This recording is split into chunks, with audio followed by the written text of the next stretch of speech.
ازيكم عاملين ايه؟ يا رب كلكم تكونوا بخير، وحشتوني كتير قوي. النهارده جايبه لكم فيديو عن القلايه الفيليبس. هنعمل عنها النهارده ريفيو علشان تشوفوها وتشوفوا عنها كل حاجه وتعرفوا تفاصيلها. وهوريكم ليها فيديوهات كتير وانا بعمل فيها بطاطس، فراخ، اي حاجه من الحاجات دي هوريها لكم كلها. تمام، تعالوا كده نبدا بقى الفيديو بسم الله، واعرفكم على القلايه بتاعتي الجديده. القلايه زي ما انتم شايفين هي نوعها فيليبس. دي الحجم اللي هو اكس اكس لارج 2 اكس. دي لسه ما نزلتش مصر، بس هي انا جايباها من بره. وتتاكدوا، لازم تتاكدوا من الكهرباء بتاعتها، يعني بلاش تجيبوها من السعوديه، تجيبوها امارات، تجيبوها الكويت. علشان خاطر التردد بتاعها اسمه ايه، الكهرباء بتاعتها تبقى 50 60. تمام، او 50 بس ما فيش مشكله. بصوا بقى، ده التايمر بتاعتها، ده التايمر بتاعها. القلايه دي مانيوال مش ديجيتال. خلاص انا ما رضيتش اجيب الديجيتال اعلى في السعر، بس تاتش وفيها زراير اللي هي بتتاثر، في ناس بتقول ان هي بتتاثر بالحراره، فانا حاولت اخليني في المضمون احسن. تمام. القلايه دي سعرها كام؟ عامل 5. تمام كده. كده نبتدي بقى نشوف هي عامله ازاي. بصوا، ده التايمر بتاع الوقت بتاعها، اللي هو من الزيرو، 10 دقايق، 20 دقيقه، 30، لحد ايه، ساعه. طبعا انت بتزودي لحد ما انت عايزه. هنا التايمر ده بتاع درجه الحراره، اهو قرب لكم كده شويه. وهنا عندكم فوق مرسومه اهو الرسمه، موجود فيها كل حاجه بتحتاج درجة حرارة قد ايه. يعني مثلا هنا اللحمة بتحتاج مثلا من 10 ل 14 دقيقة على درجة حرارة 200. ايه تاني، الكب كيك بتعمل فيها السمك، كل الحاجات دي اهي مكتوب فيها درجات الحرارة. خلاص كده احنا شفناها من بره شكلها عامل ازاي. تعالوا كده نفتح بقى بسم الله. اهي بصوا، هي كبيرة اهي ما شاء الله، هي على مجرى، وفيها السخان بتاعها، السخان من فوق، السخان بتاعها من فوق، مش مفيش تحت حاجة، هي من فوق بس. تمام. بصوا بقى علشان اوريكم، اهي ده بيطلع كده، تحطي فيه الاكل او اي حاجة او البطاطس وبتهزيها كده، الشبكة دي بتتفصل. اوريها لكم اهي. بصوا الشبكة دي بتتفصل لوحدها، بحيث ان انت تعرفي تنضفيها. الشبكة دي الشبكة بتاعتها. خلاص اهي.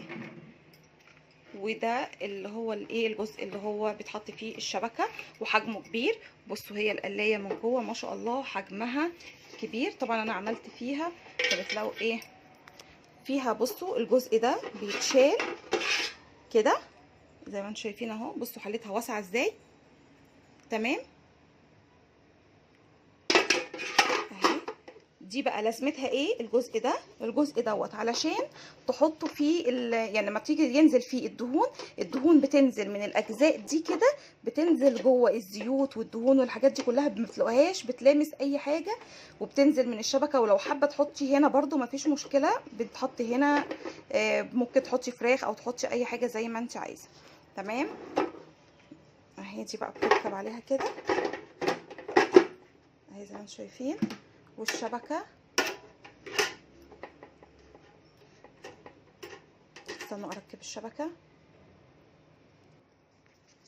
كده اهو. ركبت الشبكه وشفتوا حجمها عامل ازاي. تمام. اديني كده وريتكم شكل القلايه وشكلها عامل ازاي، والحجم بتاعها وشكلها، والكفر بتاعها من بره عامل ازاي. طبعا تحافظي عليها لان هي بجد ممتازه. رايي فيها ان هي عمليه جدا. الكهرباء بتاعتها، الفيشه بتاعتها انت بتحط لها مشترك، لان هي لما بتبقى جايه من بره بتبقى اللي هي الفيشه الثلاثه، فانا حاطه لها مشترك. بس تجيبي مشترك اللي هو دوت كام، استنى عشان برضو دوت حاجه اساسيه، يعني حاجه ضروري. 13 فولت. تمام. لا مش 13، 16.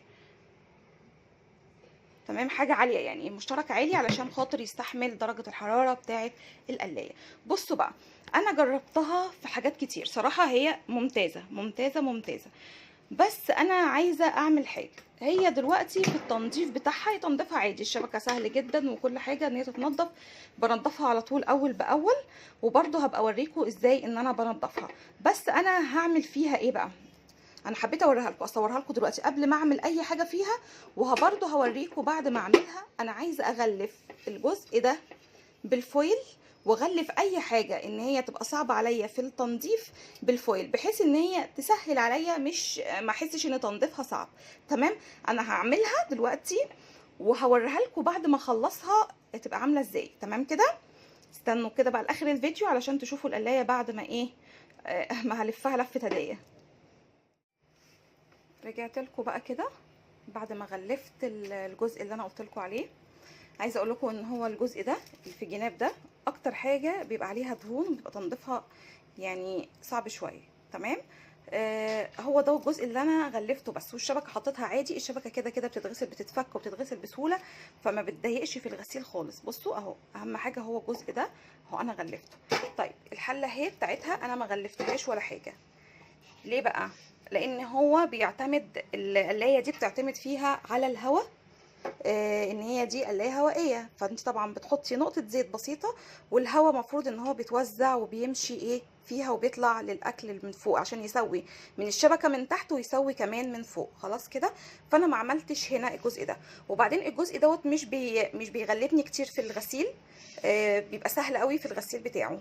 وكمان لما باجي احط فراخ او بحط حاجه وهتنزل دهون كتير، انا بحط هنا شويه ميه بتاع نص كوبايه ميه في الارض، بحيث ان الدهون لما بتنزل فيها ما بتتحرقش جواها وتمسك فيها، لا بالعكس، ده بيبقى تنظيفها سهل جدا، الميه بتخليها طريه. فبصوا كده بقى لما اركب الجزء ده اهو كده، لو لاحظتوا كمان انا لما اركب الجزء ده، الجزء اللي في الجنب ده كده مش هيتبهدل. هو اكتر حاجه هتتبهدل عندي هي الحته دي والقاع والحته اللي تحت، وتحت زي ما انا قلت لكم انا بحط ميه، فما فيش مشكله. نص كوبايه ميه كده لو انتوا بتحطوها يبقى ايه تمام جدا اهي. واركبها بقى في القلايه عادي خالص.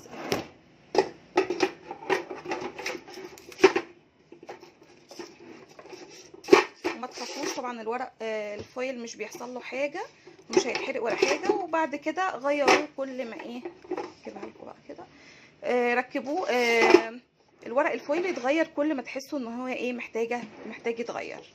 تمام كده، يا رب يكون النهارده الفيديو مفيد ليكم، واستنوني فيديوهات تانية كتير هوريكم فيها البطاطس، هوريكم فيها الفراخ بتعمل فيها ازاي، هوريكم ليها تجارب كتير. بس انا حبيت النهارده اعرفكم عليها واوريكم ازاي تحموها، ما تخلوهاش ان هي تضايقكم في التنظيف بتاعها. اما السخان بتاعها برضو هعمل لكم فيديو ليه لوحده، ازاي تقدروا تنظفوه بسهوله وتحافظوا عليه. تمام كده، اشوفكم ان شاء الله في فيديو جديد. يلا هنشوفكم على خير، باي باي.